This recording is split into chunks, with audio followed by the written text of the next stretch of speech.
दोस्तों नमस्कार, जय हिंद। दोस्तों हाल इंटेलिजन्स ब्यूरो एने भारत सरकारનું ગૃહ મંત્રાલયની અંદર ઇન્ટેલિજન્સ બ્યુરોની અંદર એ આસિસ્ટન્ટ સેન્ટ્રલ ઇન્ટેલિજન્સ ઓફિસરની 3000 કરતા પણ વધારે જેટલી જગ્યાઓ ઉપર ભરતી આવી છે। અને કોણ બની શકે છે? જે લોકો ખાલી સ્નાતક હોય, ગ્રેજ્યુએટ હોય, એ લોકો આ ભરતીમાં અપ્લાય કરી શકે છે। અને આમાં ટીયર 1 જે એમસીક્યુ, ટીયર 2 ડિસ્ક્રિપ્ટિવ 50 માર્કનું પેપર અને ત્રીજું સ્ટેજ ઇન્ટરવ્યુનું, આ ત્રણ સ્ટેજમાંથી જે લોકો પાસ થાય છે એ લોકોને સીધે સીધા, જેમ તમને એજન્ટ ઇન્ટેલિજન્સ બ્યુરોની અંદર આપણે જોઈએ છે અલગ અલગ વેબ સિરીઝોની અંદર, એ પ્રકારેથી તમે ઇન્ટેલિજન્સ બ્યુરોની અંદર કામ કરી શકો છો। અને પગાર ધોરણ લગભગ 1 લાખ રૂપિયા જેવું થશે। અને એના માટે એ સિલેક્શન પ્રોસિજર શું હશે, એની અંદર સિલેબસ શું હશે, એની ડિસ્કશન એક આ નાનકડા વિડીયોની અંદર કરી લઈએ। તો જે તમને ખ્યાલ હશે કે આસિસ્ટન્ટ સેન્ટ્રલ ઇન્ટેલિજન્સ ઓફિસરની ભરતી છે એ અત્યારે જાહેર કરવામાં આવી છે। જનરલી આ પ્રકારની ભરતી બહુ વારંવાર નથી આવતી, પરંતુ આ જ્યારે આવે છે ત્યારે છપ્પર ફાડીને આવે છે। ટોટલ જગ્યાની વાત કરું, 3717 જેટલી જગ્યાઓ છે, જેમાં અનરિઝર્વ કેટેગરીની 1537 જગ્યા છે, ઈડબ્લ્યુએસ કેટેગરીની 442 જગ્યા છે, ઓબીએસ કેટેગરીની 946 જગ્યા છે, એસસી કેટેગરીની 566 જગ્યા છે, એસટી કેટેગરીની 226 જગ્યા છે। આ રીતે થઈ ટોટલ જગ્યા છે 3717 જેવી જગ્યાઓ ઉપર આ ભરતી જાહેર થઈ છે। કોણ ફોર્મ ભરી શકે છે? ખાલી તમે સ્નાતક કર્યું હોય, તમે ખાલી ગ્રેજ્યુએશન કર્યું હોય એટલે તમે આ ભરતીમાં ફોર્મ ભરવા માટે એલિજિબલ છો। જેટલા પણ મારા દોસ્તો જેણે હમણાં તાજેતરમાં પીએસઆઈ એની ભરતીમાં ફોર્મ ભર્યું, અહીંયા તો ગ્રાઉન્ડ નથી, એ લોકો તમામ લોકો અહીંયા ફોર્મ ભરી શકે। પીએસઆઈમાં જેને માર્ક નથી થતા ને એવા લોકો પણ ફોર્મ ભરી શકે અને તમે સીધે સીધા આઈબીમાં, સેન્ટ્રલ આઈબી ઇન્ટેલિજન્સ બ્યુરોની અંદર કામ કરી શકો છો। પગાર ધોરણની વાત કરીએ તો અહીંયા 44,900 થી લઈ 1,42,400 અને એમાંય કોઈ ફિક્સેશન નહીં, સીધો તમારો પગાર શરૂ। અંદાજિત તમારો પગાર 90,000 થી 1 લાખ રૂપિયા જેવું થાય, બીજા બધા ભઠ્ઠા થાય।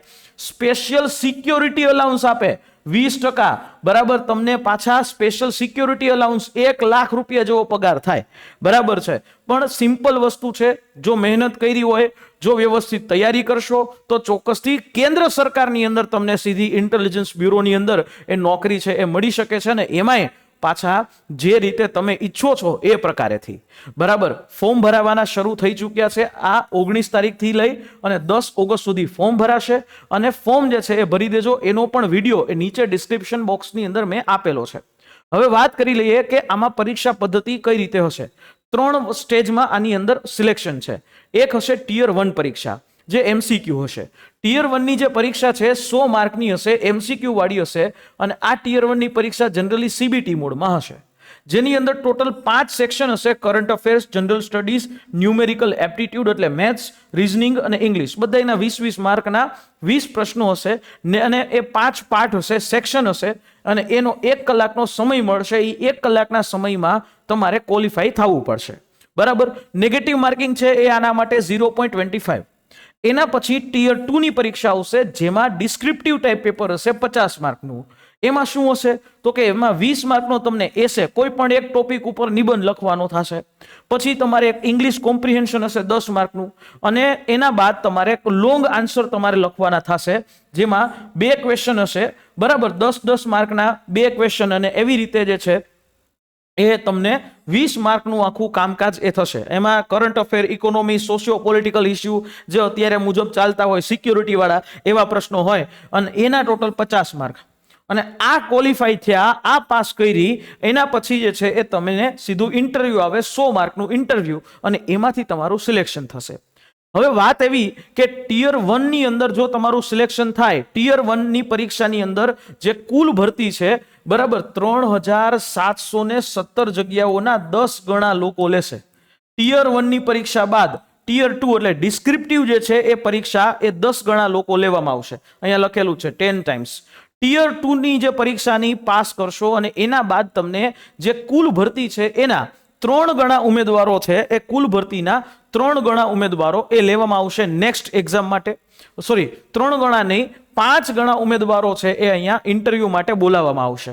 5 ગણા ઉમેદવારોને ઇન્ટરવ્યુ માટે બોલાવી અને પછી જે છે ડોક્યુમેન્ટ વેરિફિકેશનનો સ્ટેજ આવશે ઇન્ટરવ્યુ બાદ, અને એમાંથી શોર્ટલિસ્ટ કરવામાં આવશે તમારા માર્કને આધારે. પણ અહીંયા ટિયર 1, ટિયર 2 અને ટિયર 3 એટલે કે ઇન્ટરવ્યુ ત્રણેય પરીક્ષાનું જે પરફોર્મન્સ છે, ત્રણેય પરીક્ષાઓના માર્ક છે, એટલે કે 100 માર્ક જે છે એ તમારા ટિયર 1 ના, 50 માર્ક એ તમારા ટિયર 2 ના અને 100 માર્ક ઇન્ટરવ્યુના.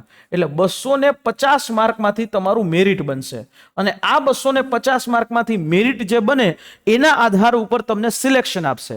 આખા ભારતની અંદર તમારે ગમે ત્યાં જોબ કરવાની થાય, પણ જનરલી આ એક પ્રકારે ઇન્ડિયાના જેમ્સ બોન્ડ જેવું કામકાજ થશે.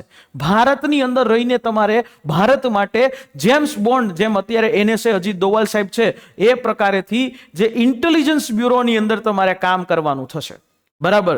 અને જો તમારો નસીબ સારા થાય અને તમારું કામગીરી હોય તો તમને આમાંથી રોમાં પણ મોકો મળી શકે. હવે આ આખી જે ભરતી છે એ આખી મિનિસ્ટ્રી ઓફ હોમ અફેર્સ, ગૃહ મંત્રાલય હેઠળ આવે. એટલે અહીંયા આ પ્રકારેથી સિલેબસ અને આનું સિલેક્શન પ્રોસિજર છે એ રીતે રાખવામાં આવ્યું છે. ફોર્મ ભરવાનો વિડીયો નીચે ડિસ્ક્રિપ્શન બોક્સમાં એની લિંક પણ આપી છે, એ જોઈ લેજો. અને જો આની તૈયારી કરવા ઈચ્છો છો, ટિયર 1 ની જે પરીક્ષા છે એની તૈયારી કરવા ઈચ્છો છો, તો ચોક્કસથી અમારી સાથે એ જોડાઈ શકો છો, બરાબર. જોડાઈ શકો છો. આ 2 હેલ્પલાઇન નંબર આપું છું, 9429077607. આ એક હેલ્પલાઇન, અને બીજી હેલ્પલાઇન નંબર છે 9327893278 46308 46308. આ 2 જે હેલ્પલાઇન નંબર છે એના ઉપરથી તમે કોલ કરી અને આની ટિયર 1 ની એક્ઝામની તૈયારી કેવી રીતે કરવી એના માટેની માહિતી છે લઈ શકો છો. જો વિડીયો ગમ્યો હોય તો નીચે સબસ્ક્રાઇબનું બટન છે એ દબાવી તમારા જે મિત્રો છે એના સુધી શેર કરશો, અને અમારી ટેલિગ્રામ ચેનલ છે એના ઉપર જોઈન થવાનું ભૂલતા નહીં, કારણ કે આ પ્રકારના અલગ અલગ ભરતી વિષયક અપડેટ્સ તમને ત્યાંથી જ મળશે. મળીએ નેક્સ્ટ સેશનમાં. જય હિન્દ.